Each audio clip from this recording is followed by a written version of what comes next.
అలాగే మేడం మనకు December 13న Argentina ఆటగాడు మెస్సీ వస్తున్నారు, లియోనల్ మెస్సీ. ఆయన అలాగే సీఎం రేవంత్ రెడ్డి గారు మ్యాచ్ ఆడుతున్నారు మేడం. దీనిపైన మాజీ ఎమ్మెల్యే గాదర్ కిషోర్ గారు ప్రెస్ మీట్ పెట్టి మాట్లాడారు. మీరు ఇప్పుడు ఫుట్బాల్ ఆడుతున్నారు, తర్వాత తెలంగాణ ప్రజలు మిమ్మల్ని ఫుట్బాల్ ఆడతారంటున్నారు. దానికి ఆ కామెంట్ని ఎలా చూస్తారు? పిచ్చోడా గాదర్ కిషోర్ పేదవ పిచ్చి నా కొడుకు. నేనేమంటున్నా, 2023 డిసెంబర్ 3వ తారీఖున తెలంగాణ ప్రజలు ఒకసారి ఫుట్బాల్ ఆడిండ్రు. తర్వాత పార్లమెంట్ ఎన్నికలకు హాకీ ఆడిండ్రు. తర్వాత ఎమ్మెల్సీ ఎన్నికలకు దిక్కు లేకుండా ఏమంటారు అది, ఇంకోటి ఉంటుంది కదా, ఏంది, ఇంకా ఇంకా రకరకాల గేమ్లు ఉంటాయి. సరే సడన్గా నాకు రావట్లేదు చెప్పడానికి. కానీ ఫుట్బాల్ ఆడిండ్రు, హాకీ ఆడిండ్రు, క్రికెట్ ఆడతారు. రేపు పొద్దున క్లీన్ స్వీప్ చేస్తారు, డక్అవుట్ చేస్తారు. ఇప్పుడు మొన్న దీంట్లో జూబ్లీ హిల్స్లో డక్అవుట్ చేసిండ్రు. ఇంకా ఎవరికి ఫుట్బాల్ ఆడతారు? మిమ్మల్ని ఫుట్బాల్, ఆ ఫుట్బాల్ కింద నిన్ను పెట్టాలి. ఆ ఫుట్బాల్ ప్లేస్లో రేవంత్ రెడ్డి కాలు కింద నిన్ను పెట్టి ఒక్క తన్నుది అంతే, పోయి బౌండరీ అవతల పడతావు బిడ్డ. ఏం మాట్లాడుతున్నావు, ఏం కథ అనేది? మెస్సీ వచ్చి ఒక ముఖ్యమంత్రితోని గేమ్ ఆడుతుంటే, ఒక చారిటీ షో చేస్తుంటే, దాన్ని ఈరోజు ఒక ఆయన కోసం కొన్ని లక్షల మంది ఎదురు చూస్తుంటారు. ఆయన ఆట కోసం క్రేజ్ ఉన్నటువంటి ఫుట్బాల్ ప్లేయర్స్ కొన్ని కోట్ల మంది ఉంటారు ప్రపంచంలో. అట్లాంటిది అది ఈరోజు మన రాష్ట్రానికి, ఆయన ఇంకొక రాష్ట్రంకి వెళ్ళేది ఉండే, అక్కడ క్యాన్సిల్ అయింది తెలుసు అనుకుంటా మీకు.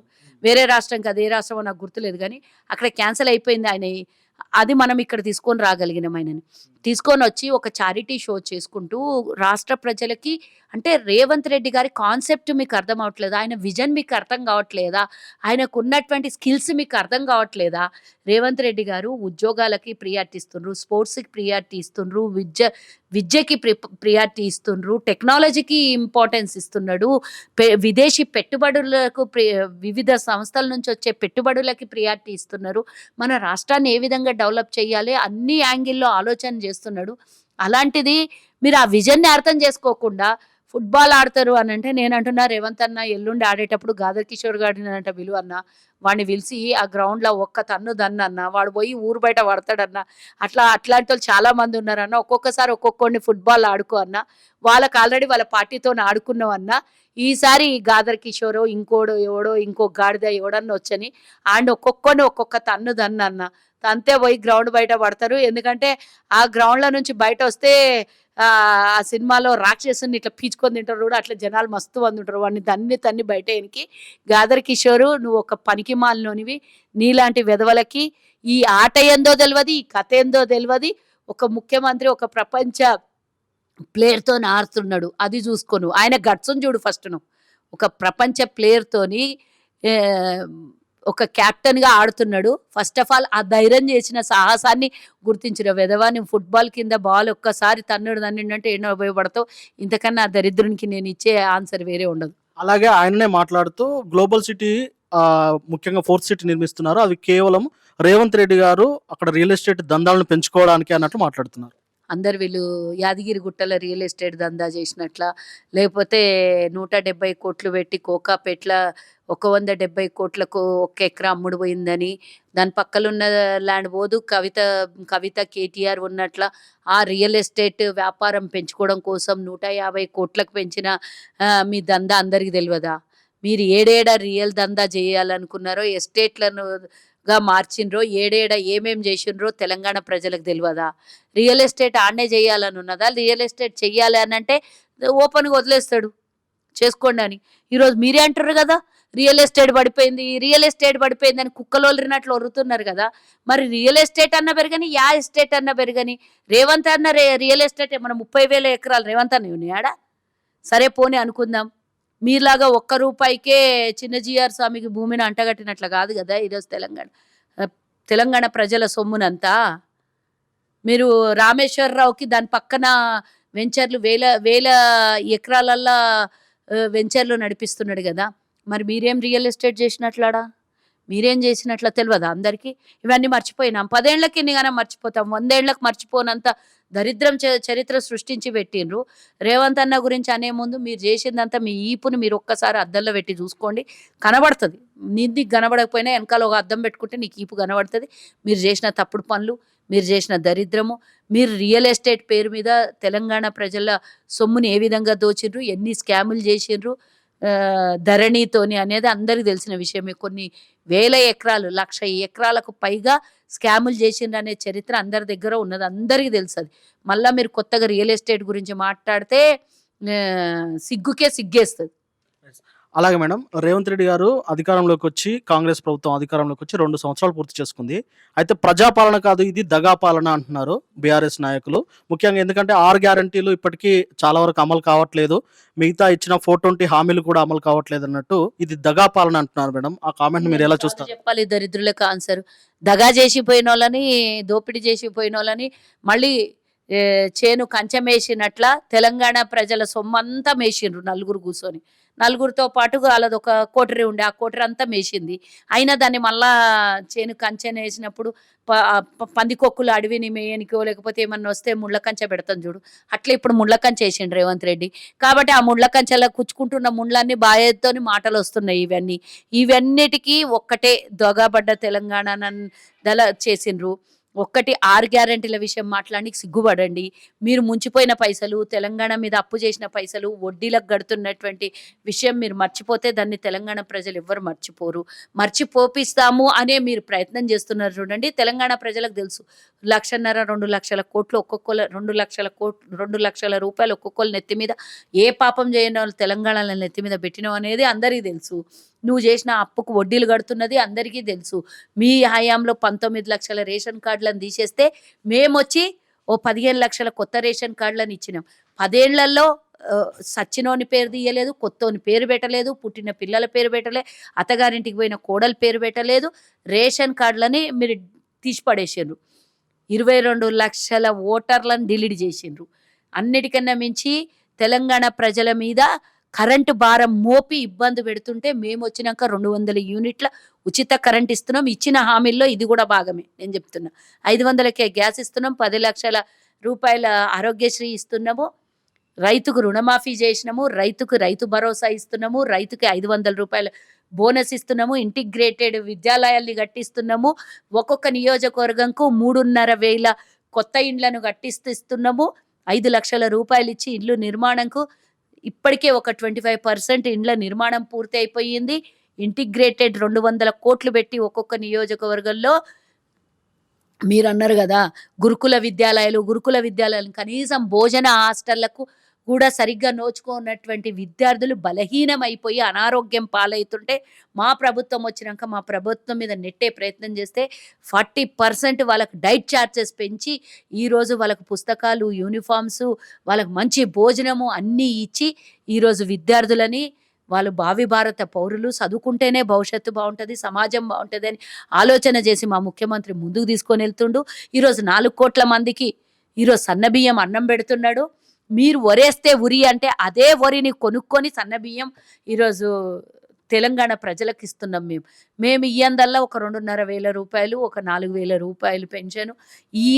ఇవి ఇవ్వకపోతే మిగిలిన అన్ని బూచీలుగా చూపిస్తున్నారు. ఉచిత బస్సుకి ఈరోజు 8,500 కోట్ల రూపాయలు ఇప్పటి వరకు ప్రయాణం, అంటే 2.5 కోట్ల మంది ఇప్పటి వరకు 250 కోట్ల ప్రయాణ టిక్కెట్లను కట్ చేస్తే 8,500 కోట్లకు పైగా ఈరోజు ఆర్టీసీకి లాభం చేకూర్చి ఆర్టీసీకి పెట్టుబడి ఇచ్చినాం.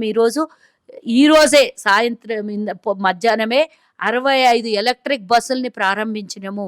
మళ్ళీ మహిళలకు వడ్డీ లేని రుణాలను ఇస్తున్నాము. మహిళల్ని కోటీశ్వరులను చేయాలని మేము కోరుకున్నాం. ఆనాడు కేసీఆర్ కేవలం కవిత అనే బిడ్డను మాత్రమే కోటీశ్వరులని చెయ్యాలని కేసీఆర్ కంకణం కట్టుకుంటే రేవంత్ అన్న 1 కోటి మంది మహిళల్ని కోటీశ్వరులను చేయాలని కంకణం కట్టుకొని వాళ్ళకు అన్ని విధాల అండగా నిలబడి ఒక అన్నగా, ఒక తమ్మునిగా, ఒక బిడ్డగా నిలబడ్డాడు. ఈరోజు వడ్డీ లేని రుణాలు 1,000 కోట్ల రూపాయలు మహిళలకి వడ్డీలు బాకీ ఉంటే అవి ఇయ్యలేదు. పైగా ఎంతో మందికి ఇబ్బంది పెట్టిండు. ఆర్టీసీ వాళ్ళకి రావాల్సినటువంటి డబ్బుని ఇవ్వకపోతే ఎంతో మంది ధర్నాలు చేసి 50 మందికి పైగా చచ్చిపోతే పలకనటువంటి దుర్మార్గం.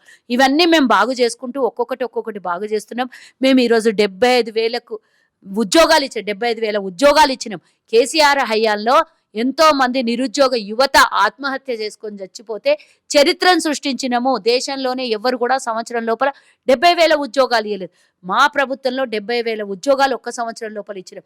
దేశంలోనే చరిత్ర సృష్టించినాం. 21,000 కోట్ల రూపాయలు రుణమాఫీ, 2 లక్షల రుణమాఫీ చేసినాం మేము. అది కూడా దేశంలో ఈరోజు అప్పుల పాలైన రాష్ట్రం. కానీ ధనిక రాష్ట్రాలు కూడా చెయ్యనటువంటి సాహసం చేసి చరిత్ర సృష్టించింది మా ప్రభుత్వం. మీకు చేతగాక సీతారాం అనకుండా చేతగాక రేవంత్ అన్నం తిడుతున్నారు 24 గంటలు. 24 గంటలు తిట్టుడు, 24 గంటలు వ్యతిరేకించే కన్నా మీ 10 ఏళ్ల అనుభవం చెప్పండి ఏం చేసిండ్రు. దాన్ని కూడా మేము యాక్సెప్ట్ చేస్తాం. మీ అనుభవం చెప్పండి, ఈ సలహాలు ఇవ్వండి, మేము యాక్సెప్ట్ చేస్తాం. కానీ వ్యతిరేకించి 24 గంటలు పబ్లిక్ మిమ్మల్ని తిట్టే విధంగా ఏం చేసుకుంటారో నాకు అర్థమైతలేదు ఈ దరిద్రులకు. ఇంకా ఇచ్చేసే ఉన్నాయి. మీలాగా తప్పించుకొని ఇంటికో ఉద్యోగం ఇస్తా అన్నాడు కేసీఆర్. అదే కేసీఆర్ అసెంబ్లీలో మాట్లాడుతూ అది సాధ్యమయ్యే పనేనా అన్నాడు.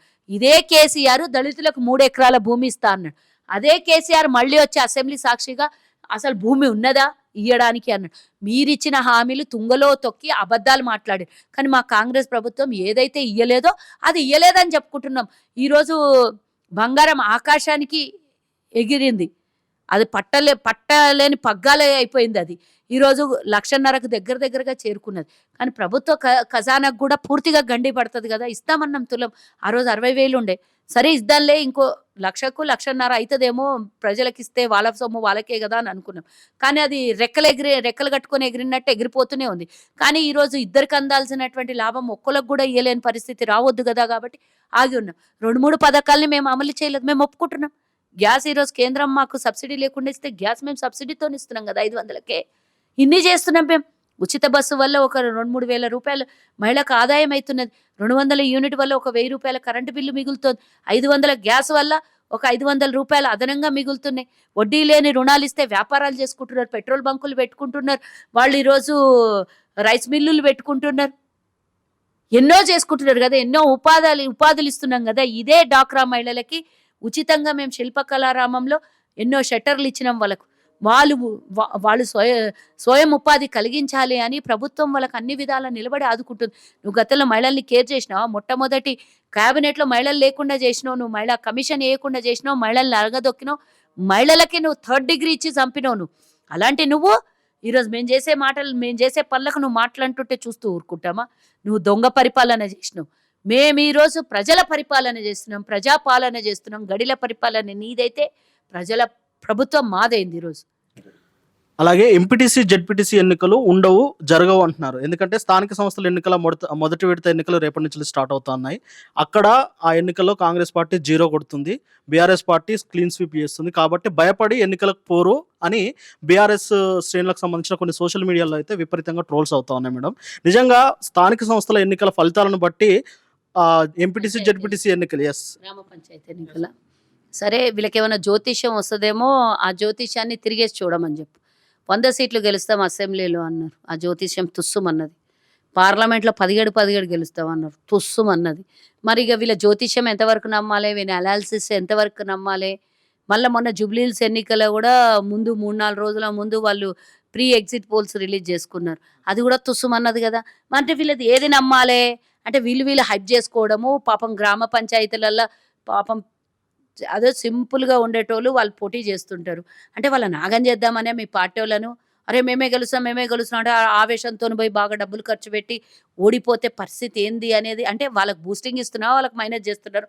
నాకైతే తెలుస్తలేదు. ఇప్పటికే కొన్ని వందల గ్రామ పంచాయతీలు యునానిమస్ అయినాయి. బీఆర్ఎస్లో 2 గ్రామ పంచాయతీలు యునానిమస్ అయితే అది కూడా వచ్చి కేసీఆర్. గతంలో బీఆర్ఎస్ నాయకులకు, మంత్రులకు, పెద్ద అడ్వైజర్లకు ఎవ్వరికి కూడా కేసీఆర్ సమయం ఇవ్వకుంటుంటే పోలీసు వాళ్ళని దొబ్బి పెట్టి ప్రగతి భవన్ దగ్గర సెక్యూరిటీకి చెప్పి దొబ్బిపిస్తుండే బయటికి. అట్లాంటిది 2 గ్రామ పంచాయతీలలో సర్పంచులు, నేనేం చిన్న చేసి మాట్లాడతలేను, కానీ ఆ రోజు మంత్రులకి ఇయ్యనటువంటిది. అంటే సమయాన్ని బట్టి ఏమవుతుంది ఒక్కసారి గుర్తుంచుకోవాలి. మీ అహంకారంతో ఆ రోజు మంత్రులకు కనీసం మీ దగ్గర రానియలేదు.